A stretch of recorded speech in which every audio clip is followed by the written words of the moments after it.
Them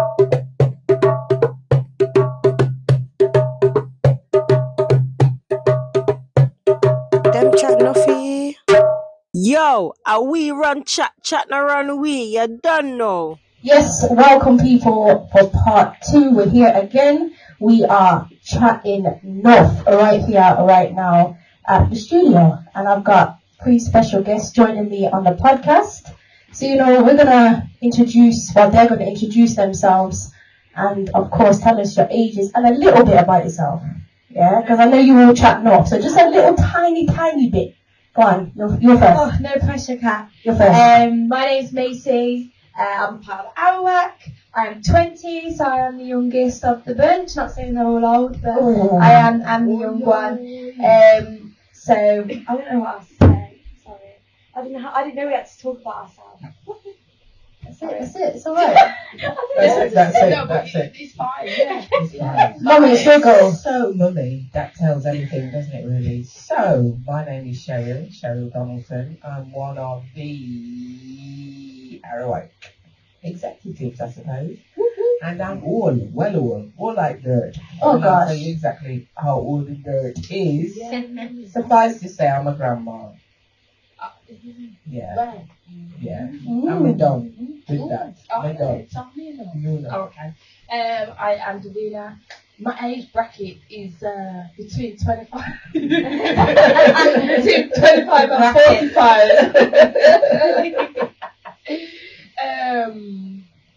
Yeah. What else did you want me to say? Just a little bit about yourself. Just a little bit about myself. I'm a life coach, hair and beauty. I'm part of the Arawak Community Trust.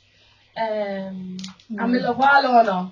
Okay. How do? Okay. You know what I found interesting then? What's You couldn't say anything good about yourselves. And what you do, you find it so difficult. Why? You didn't pre-warn us, so Why did I do that? I was trying to think about something good to say. Listen, if you do it, you don't need to think about it because you Yeah, do you it. just do it. You just do it. Okay, So flow. so this one here is all about women's health, right? Yeah. So first, I guess, is what do you think of when we say women's health? Because it's such a big topic. But what do you guys think of? Wow, that says it all. Yeah. I'll go first. Go on, Mommy. So, in terms of women's health, when we talk about women's health, what do I think about? I tend to think about our physical appearance, to be honest. Okay. And do we look healthy on the outside? That tends to be my primary focus when we talk about women's health. Okay. So more like what people can see rather than the Absolutely. inside. Yes. Okay. Yeah.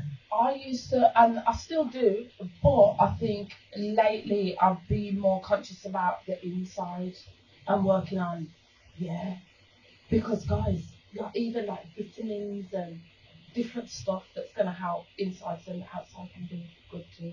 Okay. Yeah. Okay. Yeah, I agree on your point about physical, but then I also think a bit of mental health. Yeah. Because I do think that sometimes you can be an age and feel your physical health can affect the way you feel mentally. So it does depend on that too. Okay. So speaking of what we just touched on then, What do you think, though, Kat? What do I think of? Yeah. So for me, I've always been on the inside. I like to make sure that everything's working on the inside, so my engine's working, and then hopefully I'll look all right on the outside. That's what I'm hoping for. So I'm kind of the opposite. Interesting. Yeah. Yeah. Why you do that for? I want to What? know. You did the. I I'm want to just know. doing the balancing up in terms of the inside Yeah. that then reflects the outside. Yeah. And in actual fact, when you think about the outside, which is pretty much what I am saying, that, in my view, is a direct reflection of what's going on internally. Okay. Yeah. Yeah. So if you are imbalanced internally, particularly mentally, Yeah. there will be a visual appearance of that. Okay. Yeah, definitely. So, do you guys feel pressure from social media, from this and from that, in regards to how we look and our physical appearance and our inward appearance as well? Definitely. I think when I was younger teenager, I did, because you're at school, you look at other girls, and you look on Instagram, Facebook, and you feel like you need to be and look a certain way. As I got a little bit older, it doesn't faze me as much because I think I'm a bit more wiser. But I could definitely see that is a big factor as to the way we feel. Okay. Yeah, the same kind of thing. Before it used to be a big kind of thing.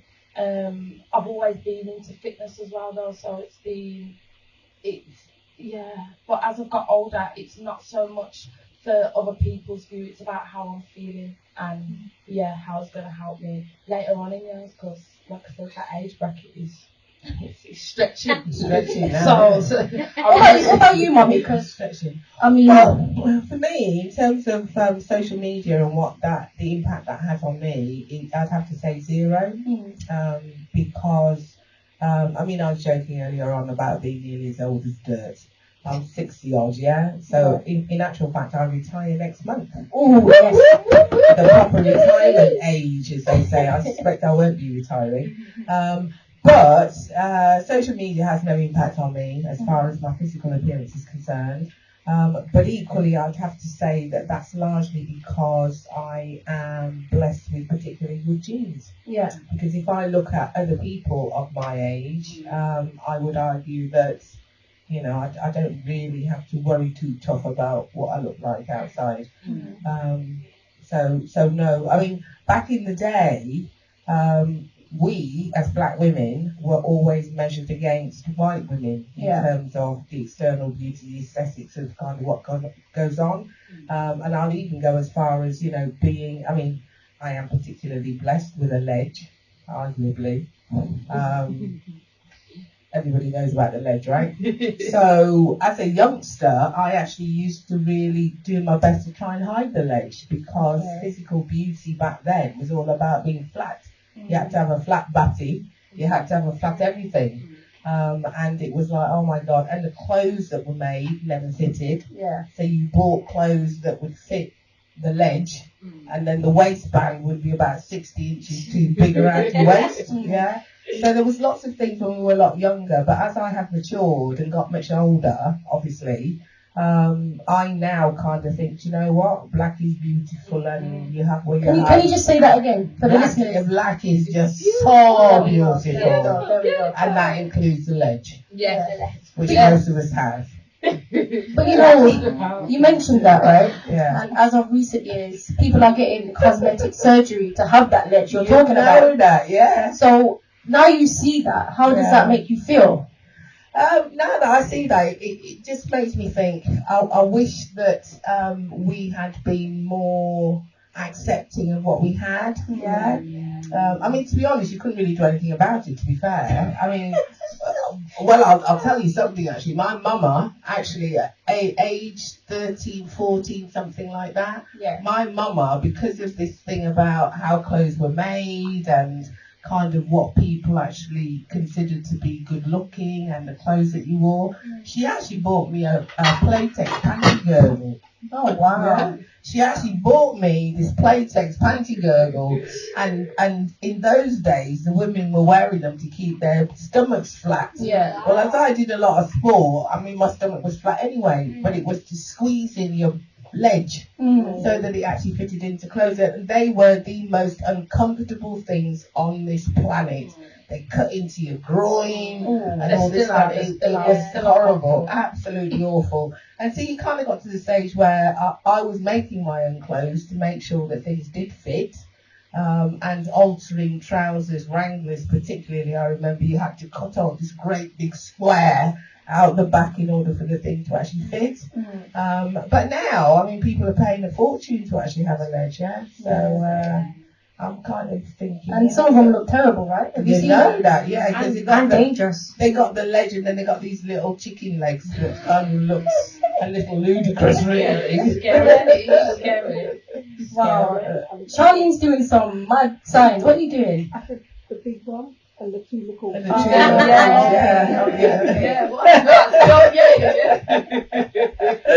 Oh yeah. So when it comes to that, and we're looking at those images, what can we say to like people who are thinking of maybe getting something like that? Because I'm always thinking about the youth. Are we saying no, don't get that, or we gonna advise them? What are you guys saying? Don't get it. Hit the gym if you really want that. Yeah. Hit the gym. Yeah.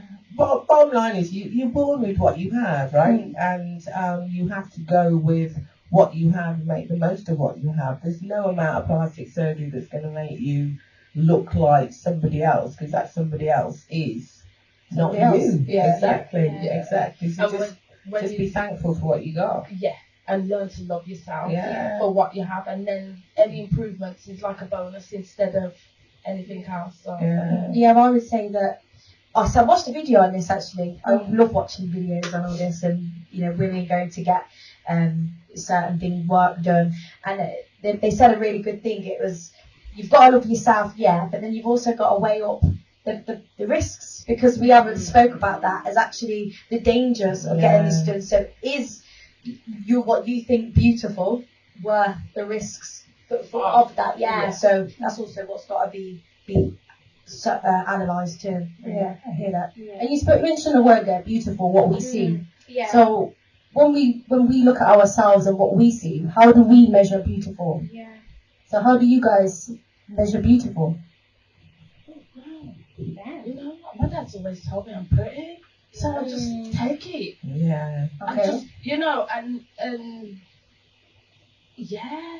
And sometimes I used to question, growing up, when I grew up, I was a handful of black people in the school, and obviously we're different, and I used to, sometimes I would question, but then because that was always instilled, you are beautiful, you are amazing, my features, so I had that side of it where I've kind of been able to love it and just embrace it, definitely.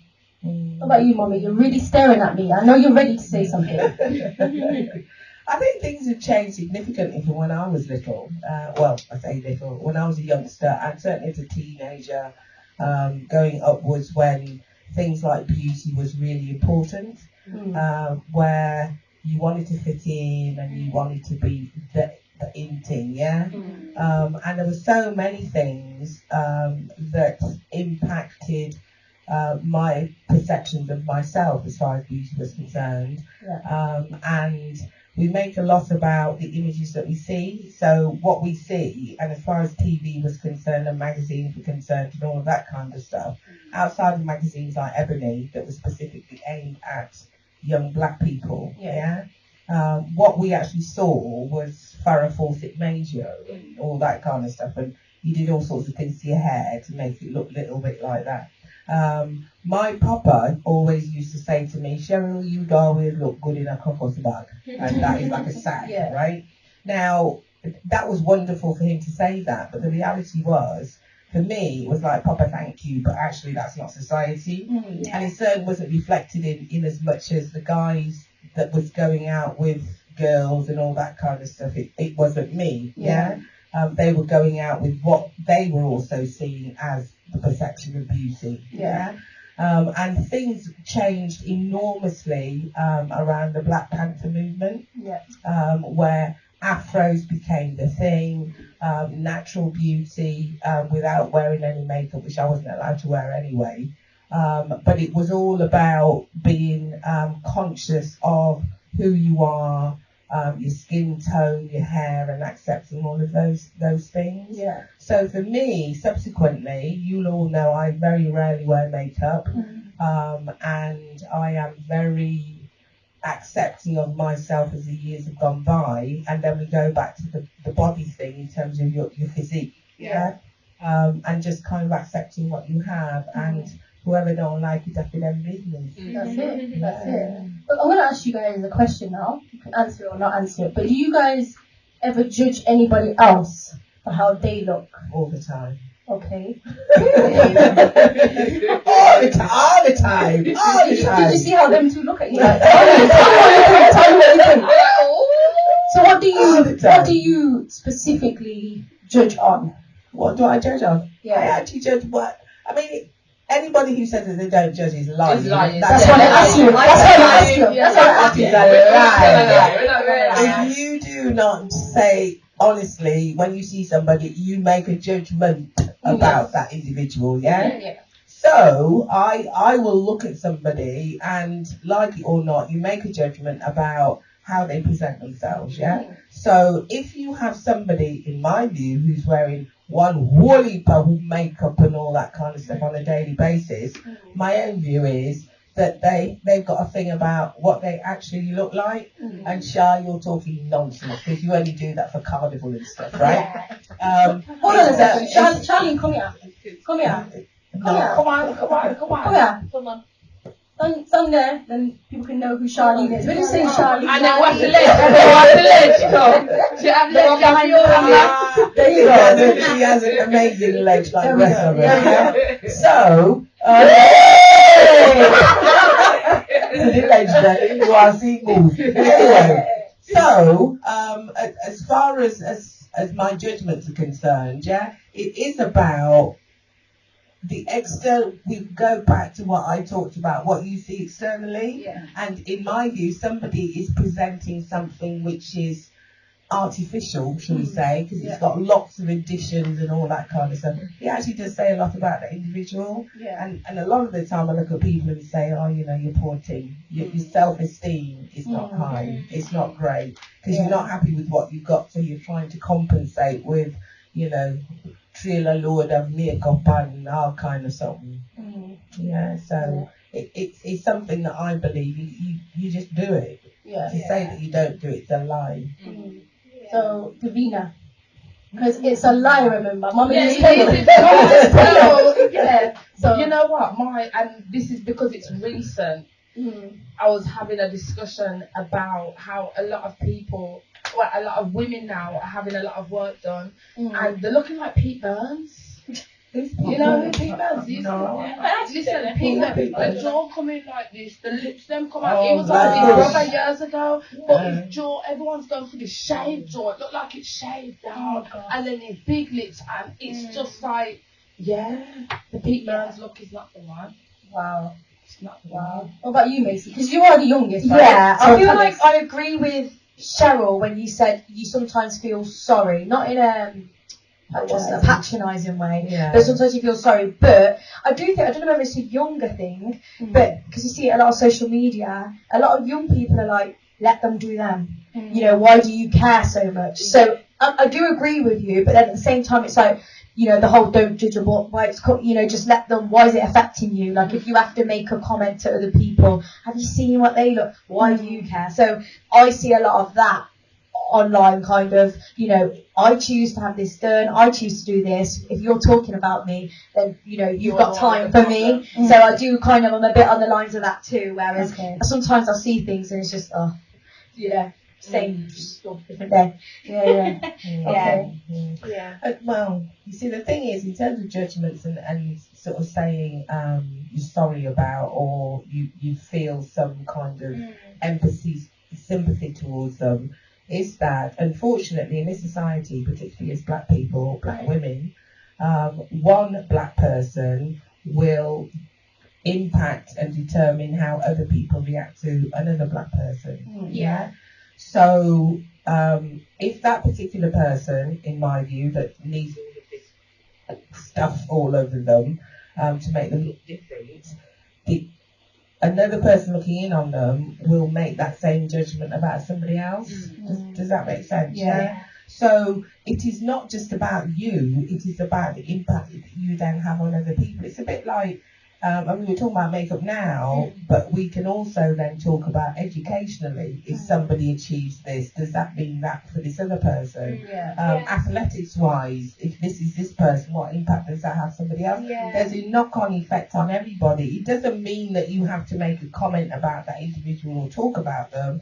The point is, they're out in the world representing, for want of better words, and then it's like, well, if that person's like that, next person you meet is also going to be like that as well. Yeah, true.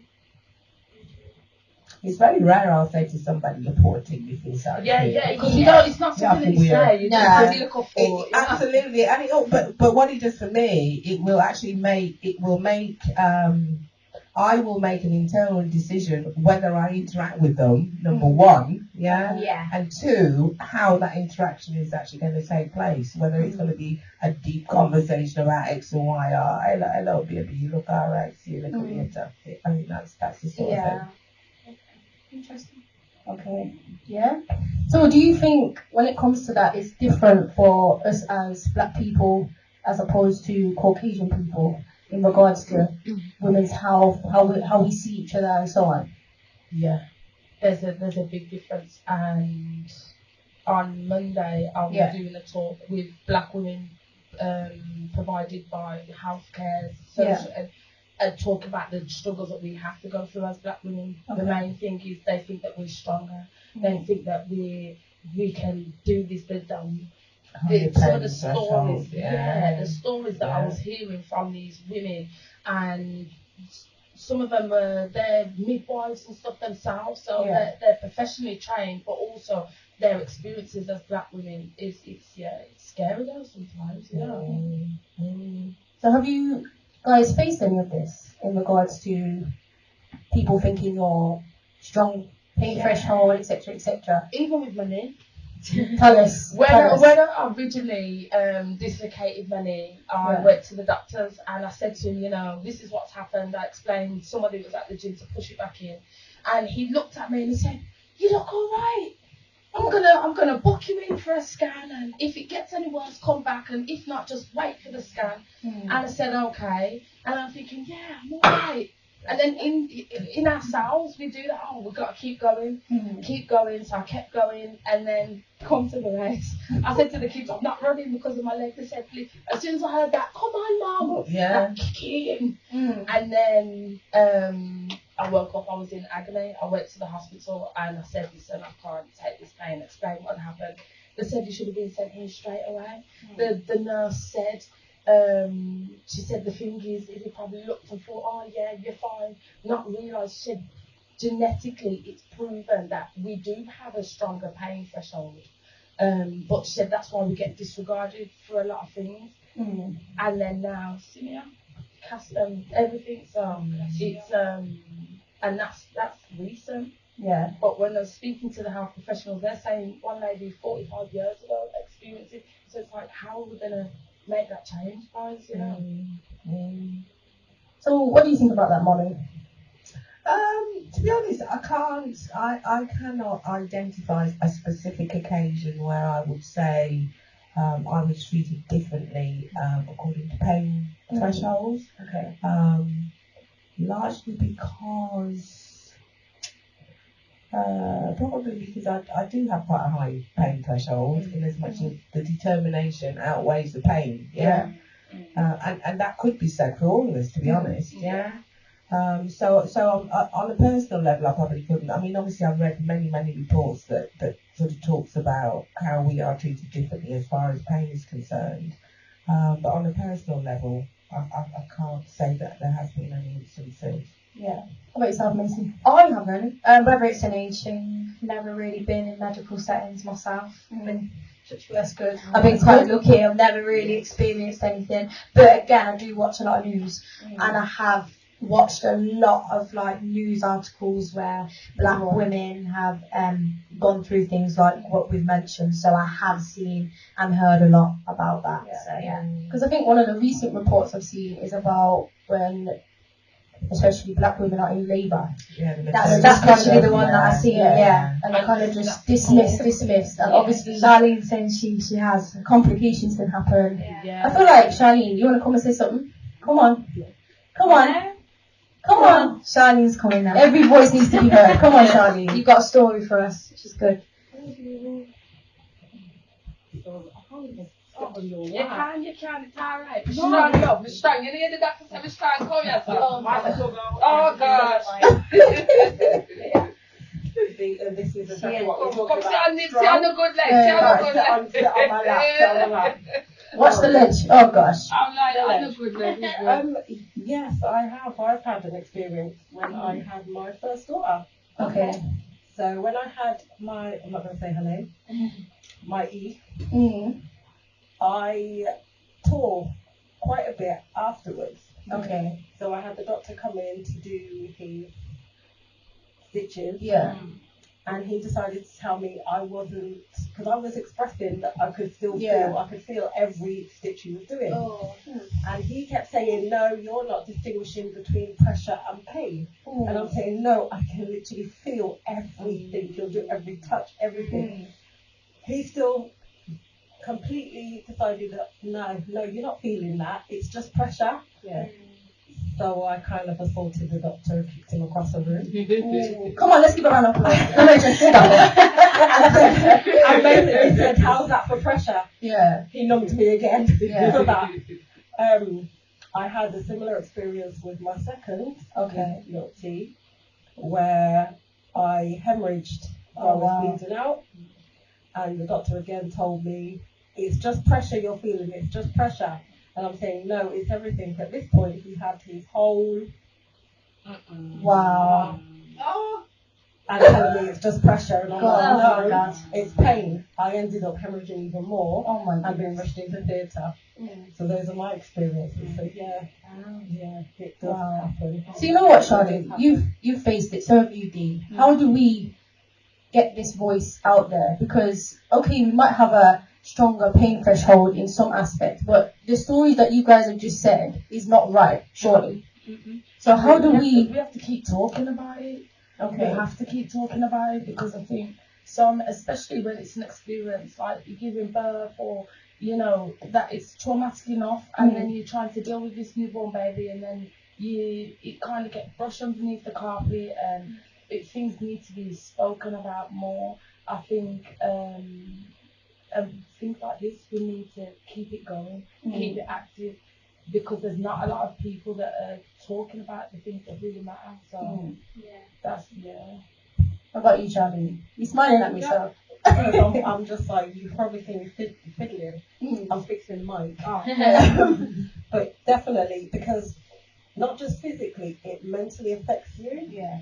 Because then you start questioning yourself as to, is it that I'm feeling, or is it... Are you being dramatic? You start questioning things, and then you've got to go through the whole process of then convincing yourself, no. Yeah, you know your body, right? I am. Yeah, well, I'm going to go back to... So, Mommy, when Charlene was telling those stories, you looked terrified. Yeah. What is your thoughts about that, and why do you think that people have such thoughts? Well, if we look at just birth, giving birth itself, see, hard to see it. I know, I was hearing listening to that story, like, I'll give it a few more years. you'll be fine, Leslie. You'll be fine. I mean, just giving birth in itself is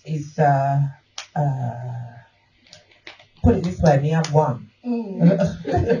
One was more than enough, and the thought of having to try and tell a doctor what's actually going on when you're actually completely spaced out and don't really know what's going on anyway, is just so horrific. And, you know, I mean, Charlene's told her tale, and I have heard many, and there's actually been a substantial report about all of that anyway. But the thing that gets to me when I'm kind of covering my face and thinking, oh my God, is that it is now 2025 and we are still going through those sorts of challenges, and that shouldn't be so. And I think that part of the reason that this continues to happen is that we are still not speaking up. Is that we're accepting these things, and this is how it is, and oh yeah, I've got a healthy baby and it's all lovely, and then it's forgotten. I mean, in actual fact, I can remember after I had Panama, and I was considered to be an old mother at the time, at 29. When I had Panama, you were an old mother and all this kind of stuff. And I made a decision after 22 hours of labour, pretty much 9 months of throwing up all the time. It was like, you know something, midnight, I'll do this again, right? And then the nurses will say, oh no, Miss Dawson, you will forget all about the pain because you'll be filled with the joys of having a baby and everything will be all wonderful. And I was thinking, you know something, that never happened. But the thing is it does happen, and you know, women do go on to have other children and actually let all of that slide without actually making others aware of this is what's happened and it shouldn't happen. And actually trying to make changes. And I think that as far as that's concerned, I think as a community we're actually pretty weak on that, to be fair. I think, and again, I suspect we will talk about this at another point, is that although I consider us to be the strongest in terms of the gender in our community and in terms of making changes, we are the ones that have been out there fighting and trying to make things happen and the rest of it. But when it comes to this kind of stuff, I actually think that we're pretty much letting ourselves down. It's just, you just do it, you've had the baby, all right, move on and just do other things, and we'll fight about injustices about employment and this, that, and whatever, instead of stuff like our health. We remain pretty quiet about that. Why do you think that is? Remain quiet, because without our health, then we're not here, are we? Well, that's very true. That is very true. But I do think that as a group and gender, I think we are far more about the wider community rather than looking inwardly about us as women. And to a degree, I can kind of understand that, because when you get into the realms of feminism and racism, feminism tends to win. Whereas we're fighting for the racism, because the racism thing has a much wider impact than the feminism stuff. And I do think that we fall into that, well, we'll deal with the racism stuff and then we leave our own things behind. And I actually don't think it's caught up, because feminism has not done anything for black women.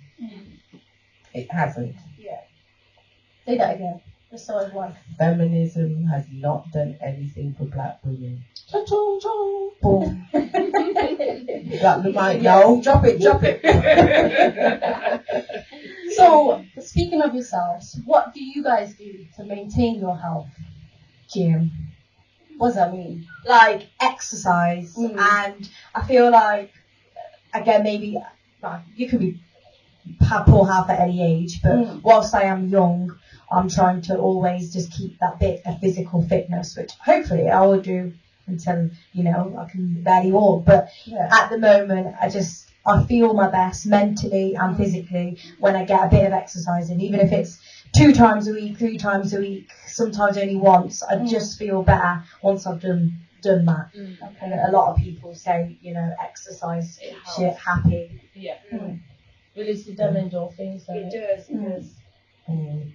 What about you, Mommy? Because you've been fit all your life, right? I haven't I have been fit, and I do think that is because I've always been sporty. And in actual fact, as a representation of the community, I actually think us sitting up here is actually not that representative, because we are collectively kind of focused on exercising just by virtue of being part of Arawak, to be fair. We all do something. There are no couch potatoes that's kind of involved, to be fair.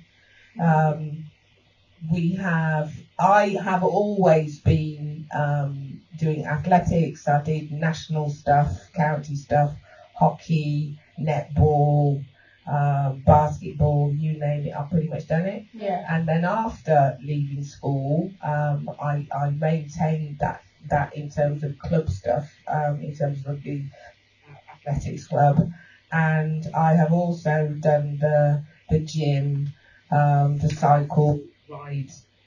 cycling stuff, all of that kind of thing. The only reason that I do less now than I would do normally is because of my knee, which I mash up playing netball and squash. But I still do stuff. But now that I'm getting older, like dirt, as I've spoken about before, is that the knees hurt, the hips hurt, everything kind of hurts, to a degree. But I still do so, and just things like doing our family fun day. Easily we will walk, or I certainly walk between 10 and 15 miles. Throughout that day. I do it because I love it. So it's actually consciously you do it because you need to do it as well. Definitely. Okay. So we're speaking on health. So, what is affecting you guys at this present time, or has affected you, that you would like to share with our audience? Ooh. 5, Right. 4. Perimenopause. Perimenopause. I didn't want to go there, but Go there, go I'm there. already sweating. I don't want to come across as moaning because of those things. Like, like crying. I'm like, oh. Yeah. Go for Who it. knew it was a real thing? Okay, so for those who don't know, what is perimenopause? The menopause before the real The menopause. menopause. It's like the baby menopause because Okay. you still get the hot sweats. You still get everything, all of the symptoms, and obviously everybody's symptoms may vary. For me, I was sweating like nobody's business. My memory was, I kept forgetting things, and like, oh, it's baby fat. I'm like, the baby's 2 years old now, you know. And the sweating thing was the most thing for me. 'Cause I was waking up and having to change sheets, and then waking up again, and it's like, what is going on?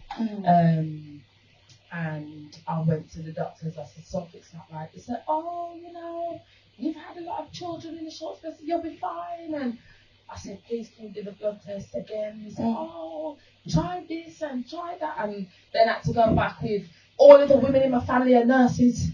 I need something. So, and then I spoke to you as well. And went back and kind of demanded them they done the blood test and then come back with this perimenopause. And I don't know what's going on.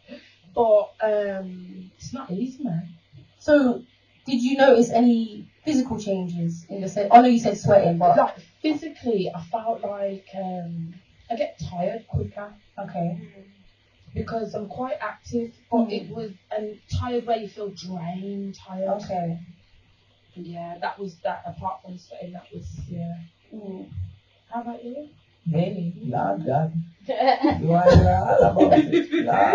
us, Mommy. Tell us. Yeah, because we need to know, you know. Because we need to be spoke about. We need these warnings. Oh God. Oh God. Go from the top. Okay, so I would say I probably there is kind of a stereotypical menopausal image, and that is the kind of forgetful, sweaty mess, and to be fair, that tends to be a white perspective of stuff, it isn't something which is common in our community because it's something that we don't talk about, So I went through, and in actual fact, I will be absolutely honest, I didn't even think black women had menopause, to be fair, because I'd never come across it before.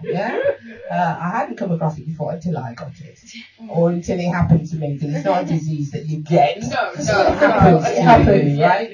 So it would have been probably, I don't know, 15 years ago maybe, something like that. And I found myself, so in terms of me, obviously you've all known me, apart from Maisie because she's only a baby, you've all known me for a long time, and I am a highly motivated, moving, a million things happening all at once, and I can cope with all of these things, and Panama, and la la la, and all of that. And I got to a stage where I was at work, where I was managing a project, several £1 million, and I'm in this meeting, and I've got all of these people around me, and I'm sitting there, and I have no effing clue what is going on. I don't know who has said what. I don't know what I'm doing as far as the agenda's concerned, and I end up crying. And for me, and for everybody around me, it was like, oh my God, she's having some kind of nervous breakdown. And that's kind of what it felt like, because to be honest, as I look back, I can't actually itemize or have any kind of timeline in terms of what happened. It just felt like I crashed. I then left work, and I was off work for nearly 6 months. I went from the person that was going to the gym 3 or 4 times a week, doing all of these community type stuff and doing my job and everything, where I couldn't do anything. I couldn't even get out of my bed. I lost nearly 2 stone. I remember going down to see Panama because she was at university at the time at Cardiff, and I remember going down there just crying on the way down and crying all the way back for no reason. I went to the doctors, and the doctor was saying, wasn't too sure what was going on, did the blood tests, and it came back that the hormones were all over the shop, yeah? Yeah. So it was then a case of, you then have to make a decision about, do you go on to HRT, which they then say potentially can actually cause breast cancer, or do you then try and cope with all these natural remedies that there supposedly are for it? It may or may not work, or you just carry on as you are. And in my view, I call it my bonkers period. Yeah. Okay. So I decided, being me, that natural remedies, if that were the case, then you wouldn't be having hormones in the first place. Yeah. So I decided to have HRT. I then thought I'd take a couple of pills and I'd be fine. It didn't work. It takes a while. It takes a while for it to have gone out of your system. So it takes a while for it to build up back in your system.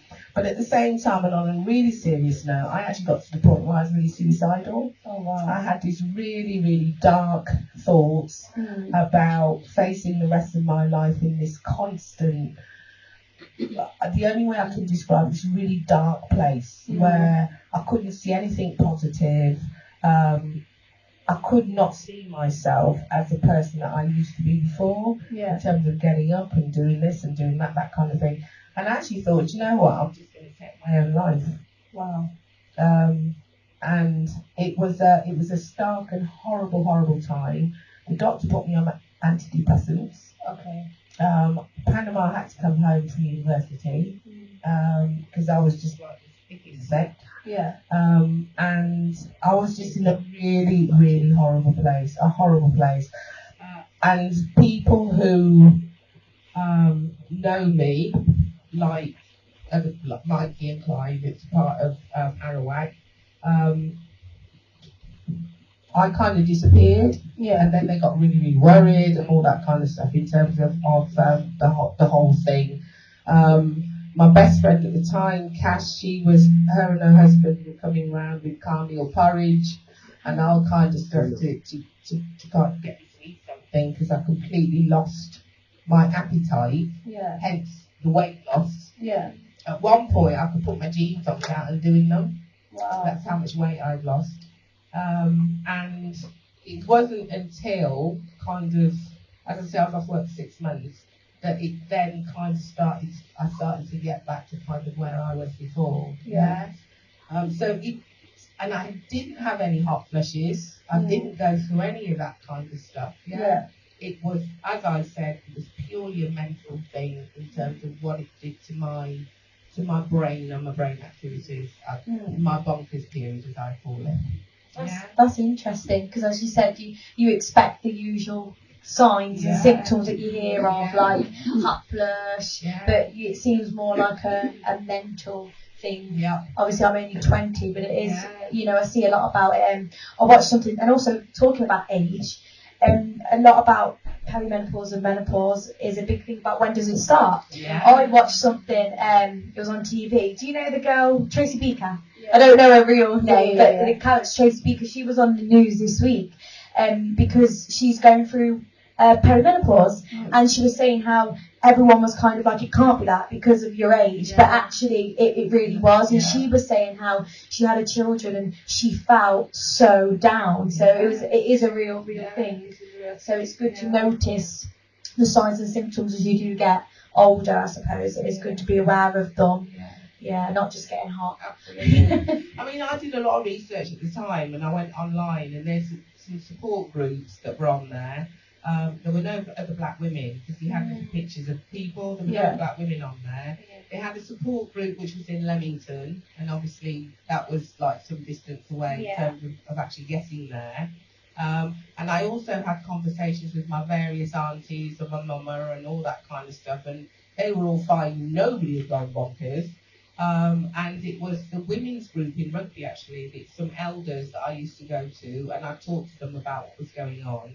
And although they hadn't gone through it all, at least one of them, who was a midwife, she's passed away now, sadly, she spent so much time with me talking through what was going on in my body and all of that kind of stuff, and the fact that, you know, things can get better, and lots of hugs and me crying with them and stuff, because it's a really tearful time, because you can't stop yourself from crying, that's number one, and that's the first thing that you told me. You can't stop, you don't know why you're doing it, you're just like bawling all the time. But the point is that it is possible, it does happen, and you can get through it. I mean, my own mother didn't have anything that gone wrong, and my aunties didn't, and so there was nobody close to me that had anything like what I was going through. Yeah. So why do you think that is? Because it does happen, doesn't it, to everyone when they get, well, women when we get older. So why do you think our older generation haven't? Do you know, I have no idea. However, I think it did happen. Yes. And I'll tell you why I think it happened, and it wasn't perceived as being that. Lots of the research that I did, I actually established that there were a significant number of women who were put into asylums at a certain age, and they ended up being put into a loony bin. And I think it was the equivalent of me, where the husbands and the families were like, oh my God, I don't know what's going on, she wants to kill herself, and you know what, we need to just lock her away. So I do think that that's actually what was happening. People just didn't know that that's what it was. It was kind of the unacceptable face of menopause. That you just went loopy and they just locked you away. As far as black women's concerned, I don't know actually. I think they just kind of went through stuff. Although I'm sure that there are, well, I know some women who they're the ones that ended up with the hair all over the place and they didn't put on their clothes properly, and they you know, they just couldn't kind of cope. I suspect that's kind of what was happening with them. But it is something that I do think that we need to make young women aware of, that it isn't a standard case of this is what happens to you when you're going through it. It could be anything. But the point is, if you are feeling different and it's inexplicable, that it's likely to be the hormone imbalance. So thinking back on that now, because it's so different to your usual character. How are you feeling about it now? I look back now and I kind of laugh, to be fair. Panama and I laugh about it all the time. Okay. She gives the example of when she came home one time, and I was in the bath and she was in the bathroom. We were talking. She'd come home from uni, and I was in the bath and I was just crying. And she said, "Mummy, why are you crying?" And I was saying, "I've no fucking idea." And I was just bawling.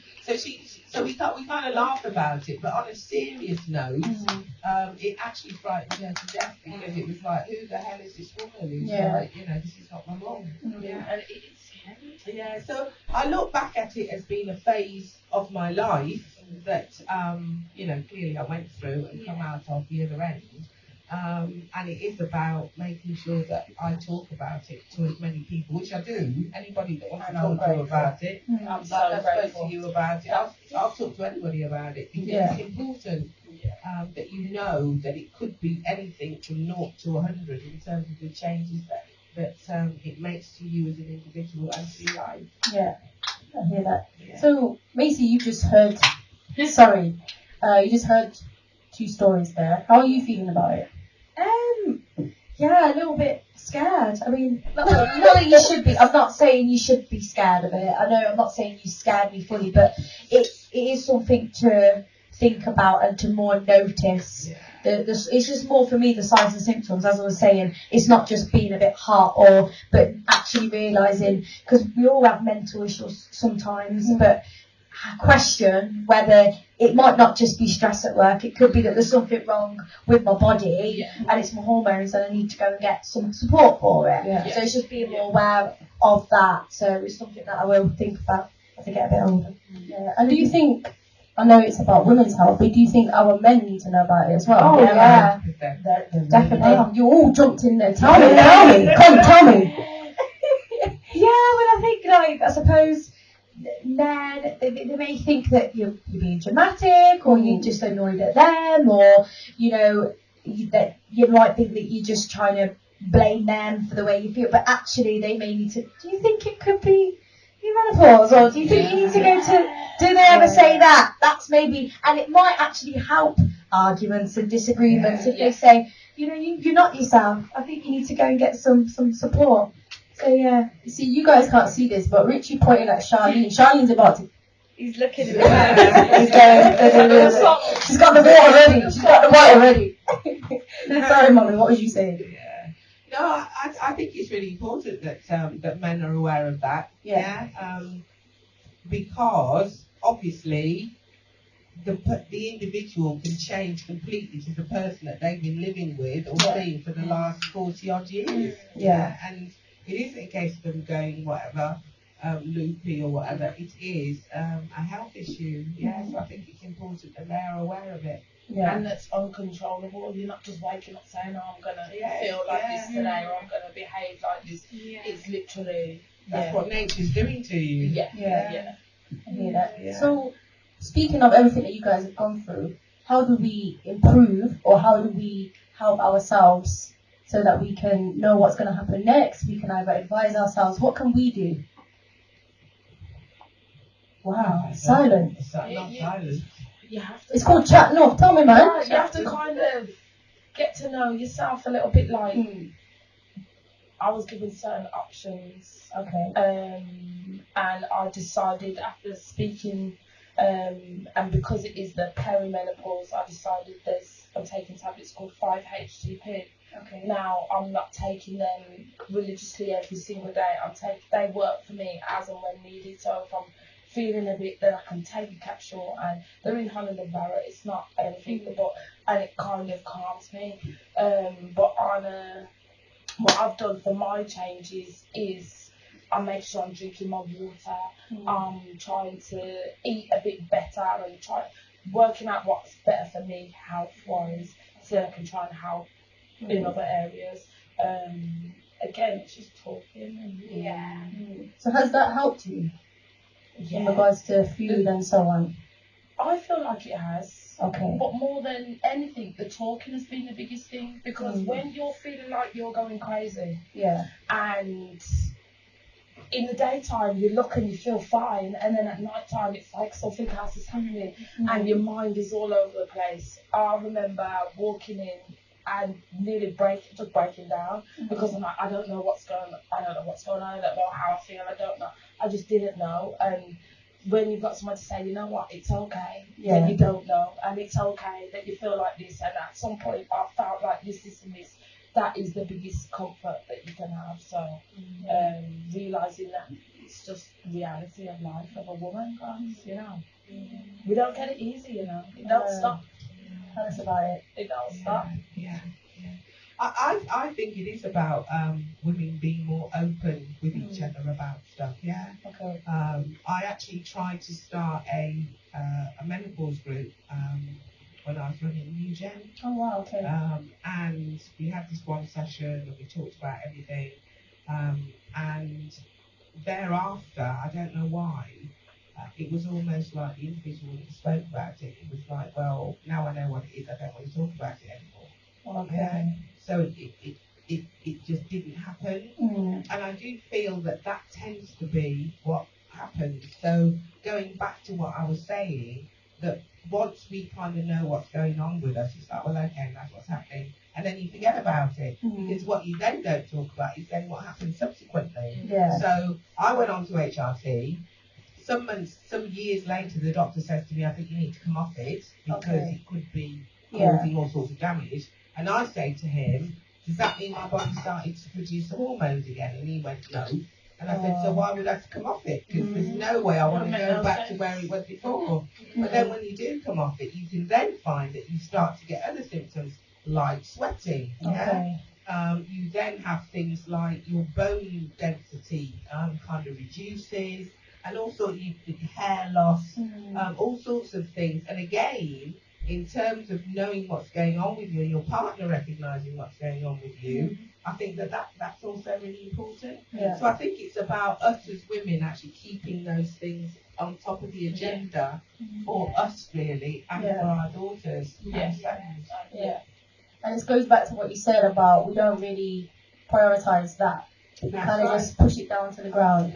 And education. Like, I've probably learned more about the perimenopause today than I ever knew. Like, like in school, you do like your sex education, your physical health, but I know you are still children, but normalise talking about what will happen to you as a woman as you start to get older, instead of you just hear it from a few other people and then it's like, oh, this is what happens to my body in a few years. So yeah, education should start a bit younger, I think. Yeah, definitely. Yeah. How was your education class? Because mine was terrible. Mine was so bad. To be fair, I don't even think we even did it, from what I remember. I really don't remember doing it. I think it's changed a little bit now from what I know of.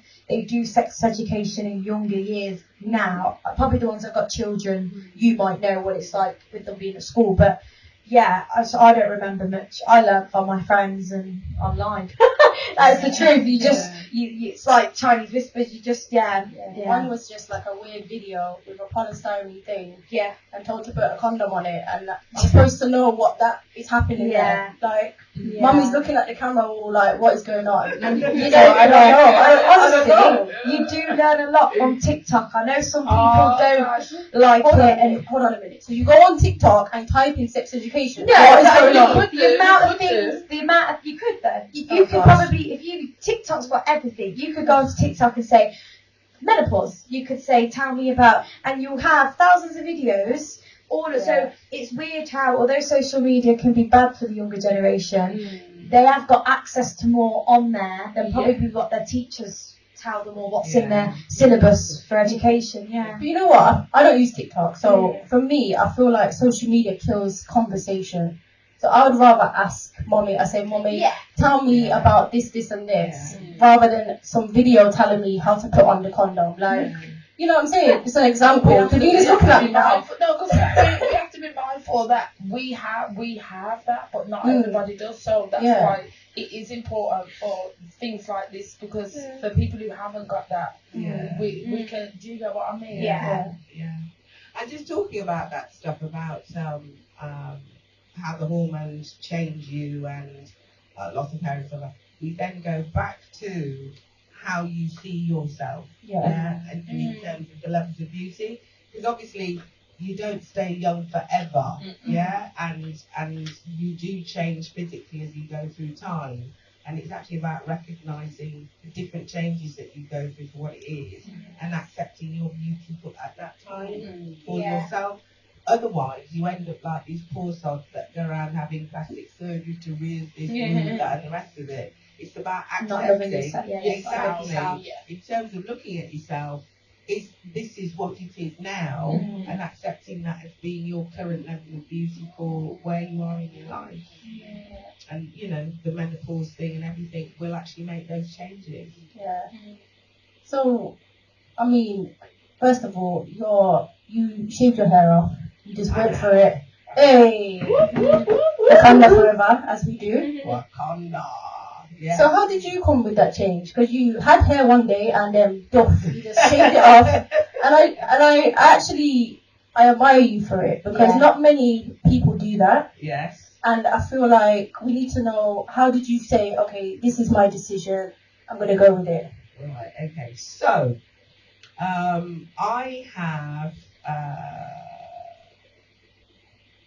In terms of going back a bit, I've always been somebody who, in fact, I didn't do anything to my hair in terms of processing and stuff till I was about 24, 25.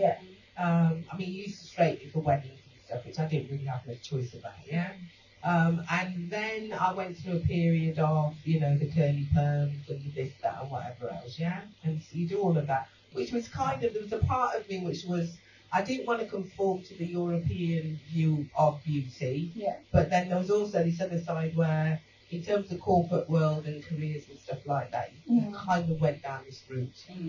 Then I went through the plaiting, which was more acceptable. You didn't have to do anything to it, and then you plaited it and everything, and then I went through a period of having a weave, because everybody had a weave, and you had the natural hair underneath it, and you didn't do the processing and stuff, right?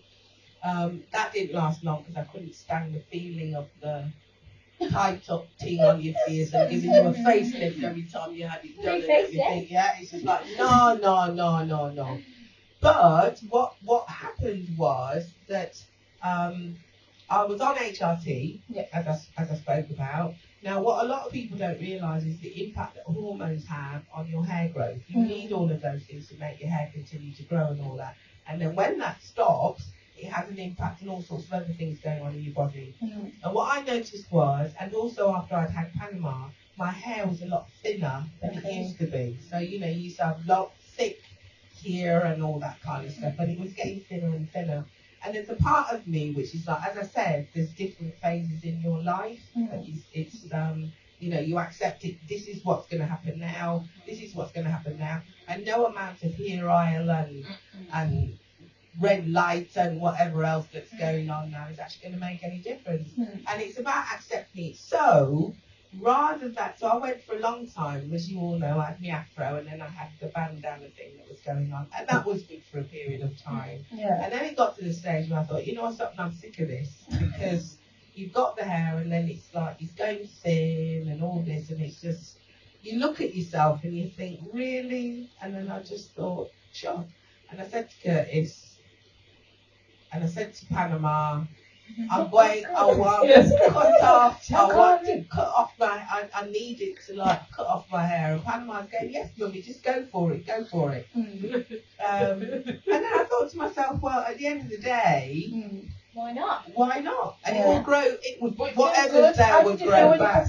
But when I cut it off, and I looked at myself in the face, I thought, oh my God, I look like my mother.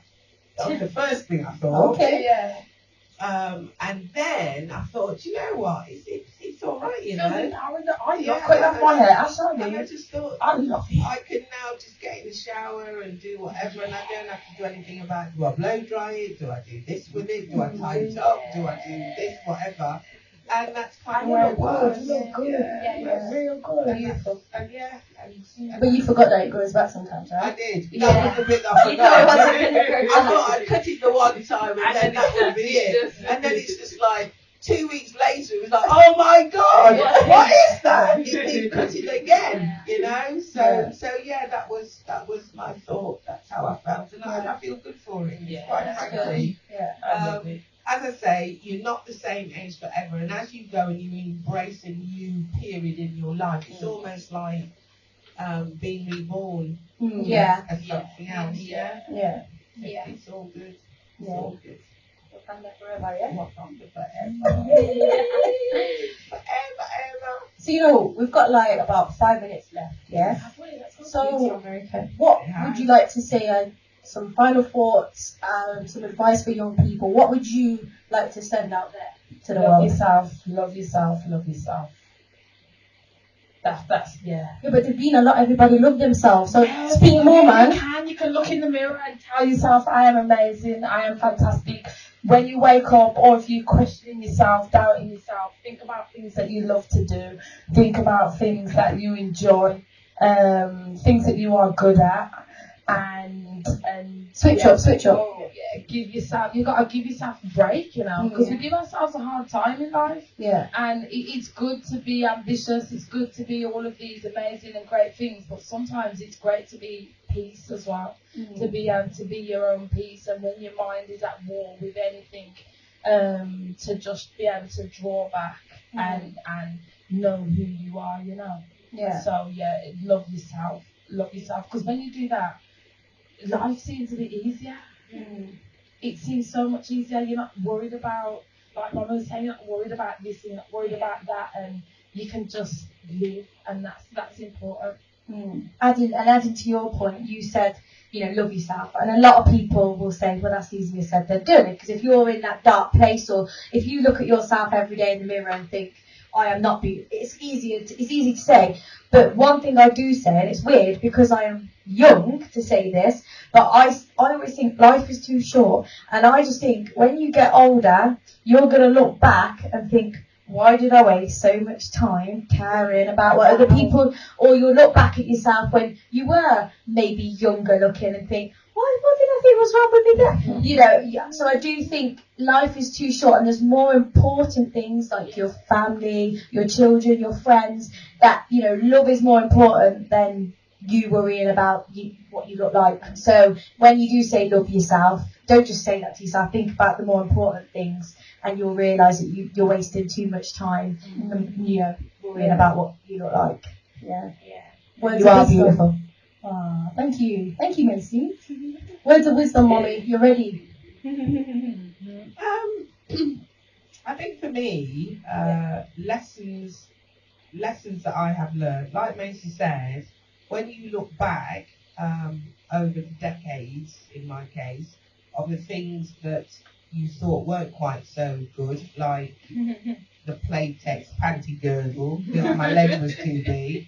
And as time's gone on, you've got people who are now actually paying a fortune to actually have my legs that I was actually trying to hide. Yeah. When I look back on, oh my God, my hair is the afro. They don't like the afro in the office, so I'm going to spend a fortune on perming and all that kind of stuff. And now they're all spending a fortune on trying to look like our hair. Yeah. And the miraculousness of the hair. And also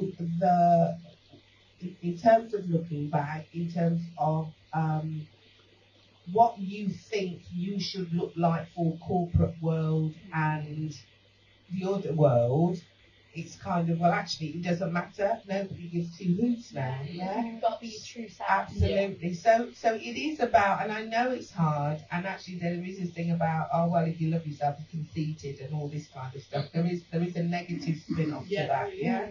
But it is about accepting yourself for who you are. Yeah.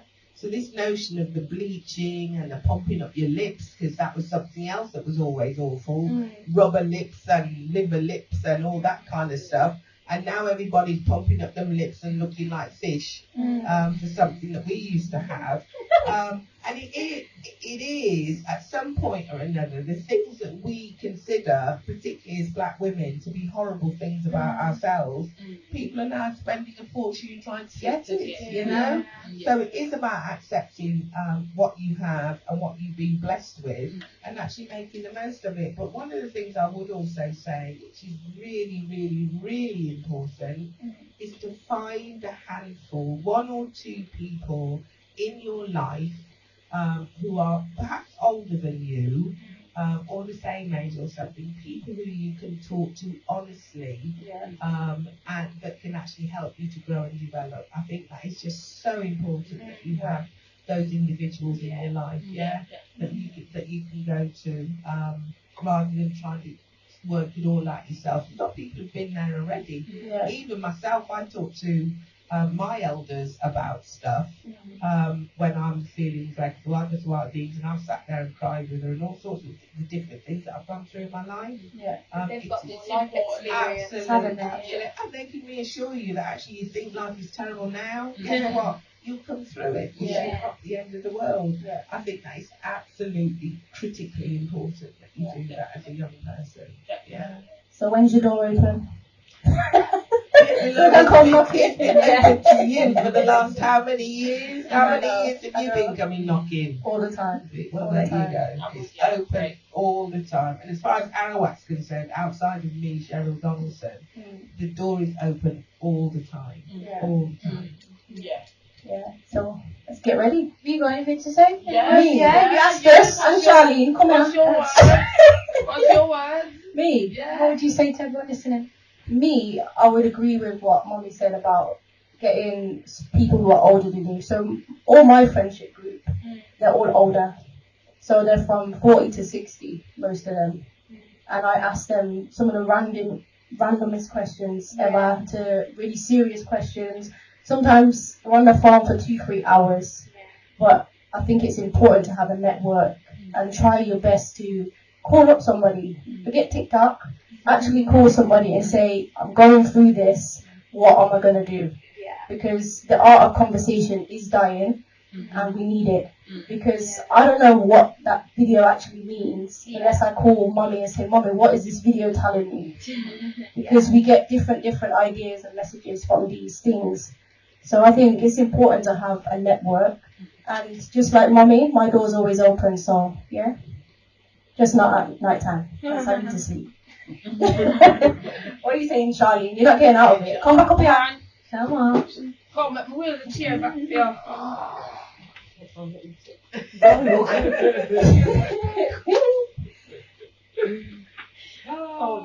Oh gosh. So you have to open, you know, the keys. You have to turn it that way, and then you Oh, let gosh. it in. We let you in, and no, we're lucky. We're lucky. I would go with what Mommy said. Hey, you see what I'm saying? I'm a strong believer in in that it takes a village. It definitely it takes a village. Have your tribe, your set of people who don't care whether you call them about a mole that is in an odd place in the middle of the night and be like, what do you think this is? Oh my gosh. Do you know what?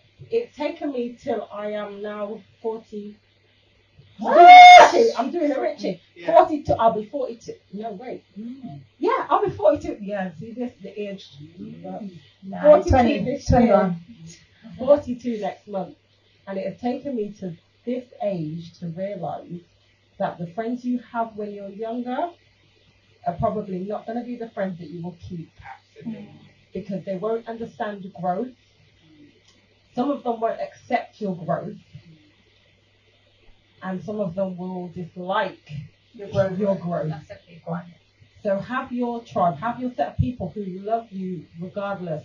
Okay. You can bring up anything. If you have an issue, you can talk it out and get over it. Hey. You know for a fact, you guys look at each other and make everybody think, what's their issue? You know that, right? No, We're yin and yang, yeah. But yin and yang, we can go through it and she can tell me, yo, you annoyed me. And she tells me the same. And we're like, all right, sometimes then, we're like, cool. but it's important, guys, to love unconditionally and to appreciate and understand that you are not that person. And when you can love somebody for who they are and where they're at, it takes away everything. And I know, we both know, even if we're going through something, we can call each other morning, noon, and night. It's not an issue. But also appreciate sometimes we might need our space, sometimes, but we always come back. And I think this generation is so used to, oh, you've upset me, I'm not speaking to you again. And then you end up with nobody because of something that you could have reasoned and said, oh, well, actually, that was not intended, or do you get what I mean? Conversation, communication is it's important. It's important. Yeah, so definitely have your people, and they will be your rock through everything, your umbrella through the storm. And your sunshine on those happy days. Oh, she gave Oh, please! I'm a poet and I didn't know it. Wow. Gosh, I feel like we need to say our chat phrase. Chat Nuff. Chat Nuff. He's doing it. Yeah. You too. Me too. Sure. Yeah, man, we love to chat though. Okay. This went down nicely though, the cold drink. I don't touch fizzy I drinks. know. Because guess what? This is called healthy for women. And see this? It's not healthy. No, you know what? I know, but I needed the sugar, you know.